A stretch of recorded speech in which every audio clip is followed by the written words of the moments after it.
6 months ago, I was offered a job that would pay me six figures.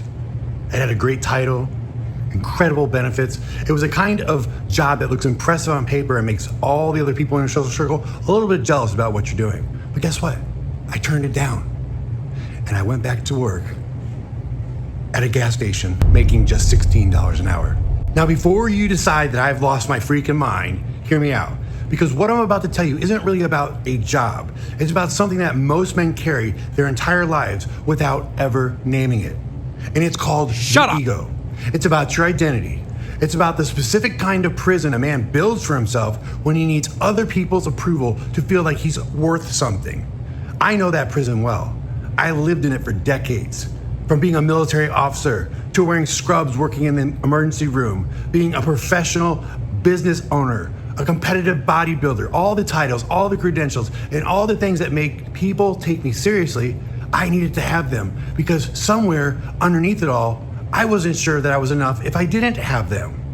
Then one afternoon, I stopped at a gas station and saw this help wanted sign in the window. And I made a decision that my ego absolutely could not accept.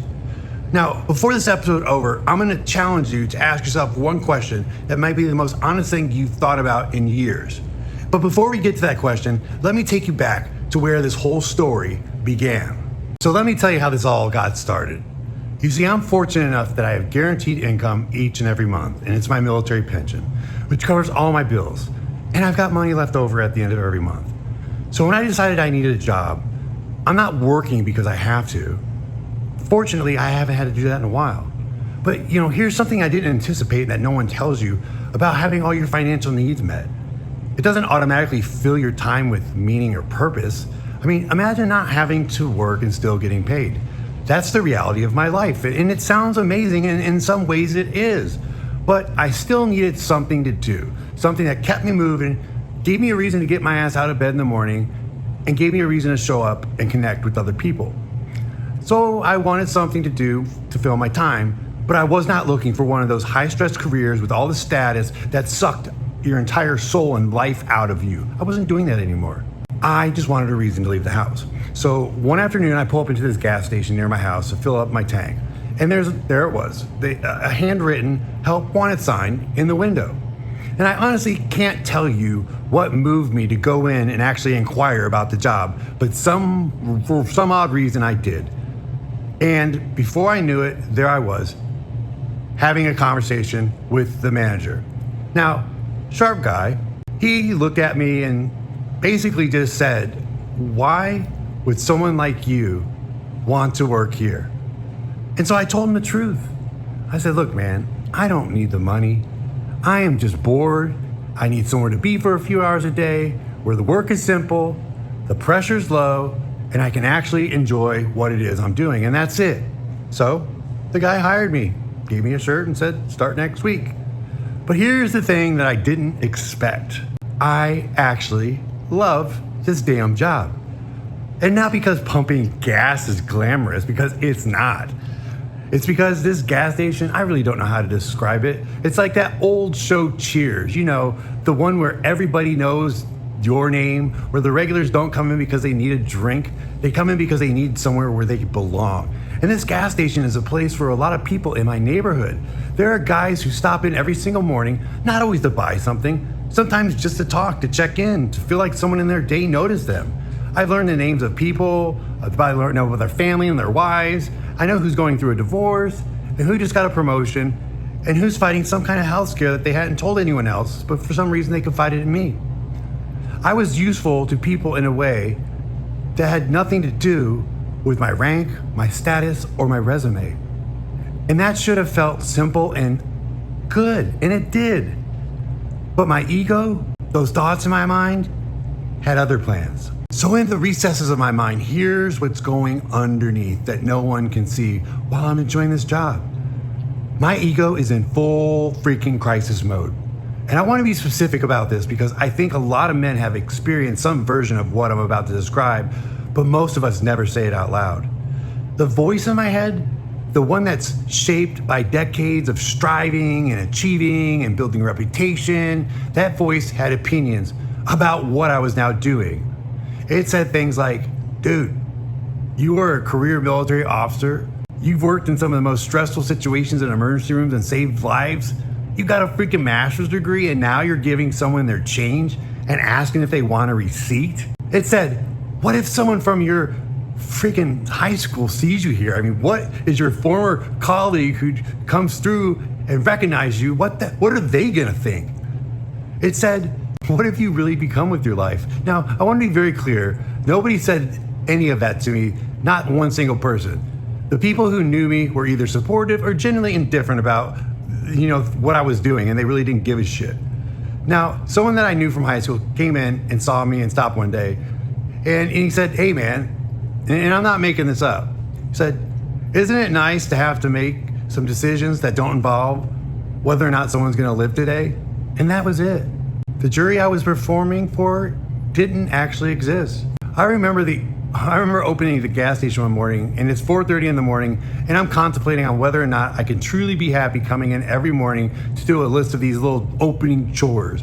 Where the most important item on the list is ensuring that there's toilet paper in each restroom. And I reflected on the other type of responsibilities that I had in my life. Ones that were life and death kind of responsibilities. And I, in that, realized how I didn't miss any of that stuff one bit. I didn't have to make decisions that may result in someone dying today. I didn't have to worry about if I made a mistake, who might not go home to their wife or their kids that night. And I felt a sense of true peace and relief. So this internal struggle that was going on had nothing to do about the job and everything that had to do with my mind, or what I was afraid it might say about me through public perception. But here's the reality. The ego doesn't need an actual audience. It creates one. It populates a courtroom with imaginary judges and then argues your case in front of all of them around the clock, whether you asked it to or not. And the verdict the ego fears most isn't failure, it's being irrelevant. Because failure can be explained. Failure still implies you're in the game, but choosing a job at a gas station where you could have chosen something impressive that to the ego looks like you've stopped trying, like you've given up, like you've decided that you weren't worth more than the freaking $16 an hour that you're now making. That's the lie the ego will tell. And I had to look that lie directly in the face. Every single day I put on this uniform, I was making a choice, not a desperate choice, not a defeated choice, a deliberate one. And my ego fought me on it harder than almost anything I've faced, because this wasn't a battle against an external enemy. This was a battle against part of me that I'd spent 40 plus years deciding my worth based on what I could show other people. That is a deeply uncomfortable thing to admit, but here's the truth. The truth is, the only thing worth saying here is that I had a revelation that changed my entire perspective. So I'm only a few weeks into this job, and then something happened that I didn't realize would come so soon. It was like a life test, if you will.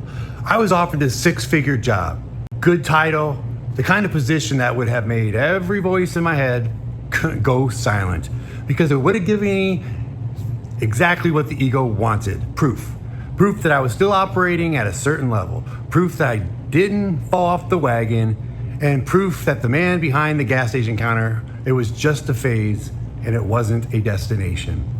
And I thought about it seriously. And then I asked myself a question, and I want you to sit with this same question because it changed everything for me.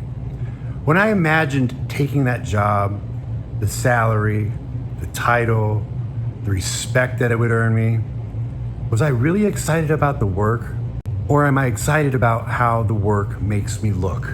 And the answer was I was excited by the way people would view me. Not the work, not any of that. And I realized that's not a good enough reason to trade what I have going on, my peace, for stress and chaos to look good by somebody else as a proclamation. So I turned it down. And I went back to work the next morning and made someone's coffee and asked about their kid's basketball game and felt something that 6 figures has never once reliably produced in me. I felt like myself, not the decorated version, not the credentialed version, not the version performing for an audience of people who aren't even freaking watching. Just me being useful, present, unbothered. And I want you to understand what that took. Not courage in a dramatic sense, something much more quiet than that. It took me just being honest enough with myself to admit that the approval I had been chasing my entire career in life was never going to give me what I actually truly wanted.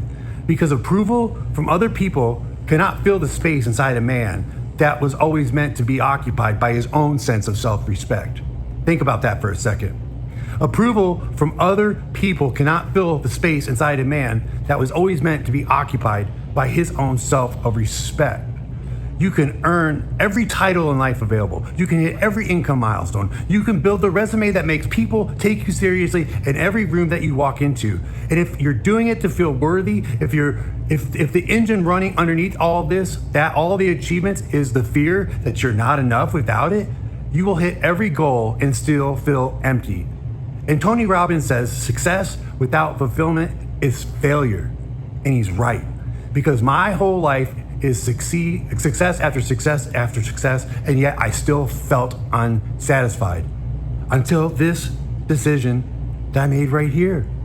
So here's what working at a gas station actually taught me, and I'm not being cute here, guys. These are things that I may have never figured out had I not actually lived this experience. And the first thing is this: your value is not your title. You're not your rank. You're not your salary. You're not your job description or your LinkedIn profile or the car in your driveway. Those things are all real and they have their place, but they're not you. The moment you confuse what you do with who you are, you have handed the keys to your identity to something you can lose on any given Tuesday, from a layoff, an injury, a retirement, a decision, and it goes away like that. And then the man who confused himself with his title, he has nothing left to stand on. He will crumble. Now, the second thing that I learned is the audience you're performing for in life is mostly imaginary. I spent real emotional energy worrying about what people would think of me because I worked for $16 an hour at a gas station. And the result was nothing. The man from my neighborhood said, "Good for you." Everyone else either respected it or didn't notice. The elaborate courtroom that my ego had constructed had no actual spectators, and it never does. Most people are way too occupied with their own lives to give two shits about yours. And the ones who are judging you, what exactly are you doing with your peace in order to appease them or impress them anyway? Why do you care? And the third thing, freedom is a form of wealth that doesn't show up on a bank statement. I have a pension. I have zero financial pressure. I have a job that I enjoy, hours that leave my afternoons open with enough space to enjoy my daily activities. I can actually think, actually rest, actually be present for the things and the people in my life that matter to me. I know men making 4 times what I make who would trade places in a heartbeat because they're time poor, energy poor, and they are freaking miserable. The math on salary looks very different when you factor in what it actually costs you to earn it. And the fourth thing, and this is the one I want to leave you with, peace is not something you find, it's something you choose repeatedly, sometimes against the loudest voices in the room, including the ones that are in your head. Choosing peace is not weakness, it's not giving up, it's not settling. It's the most important disciplined thing a man can do in a culture that measures worth by output, status, and public perception and performance. It is saying, I know what I need, I know what costs too much, and I trust my own judgment more than I trust the approval of people who have no idea what my life feels like from the inside. And that's not a small thing. For most men, including the man I used to be, it was everything. That's where I live now. Not perfectly, not without the occasional voice that questions my choices, but deliberately I'm living my life eyes wide open. And with the knowledge that the man I am when nobody's watching is the man that I can actually live with and respect. So here's your challenge, my friends. Think about one place in your life right now where you are sacrificing your peace for the appearance of success.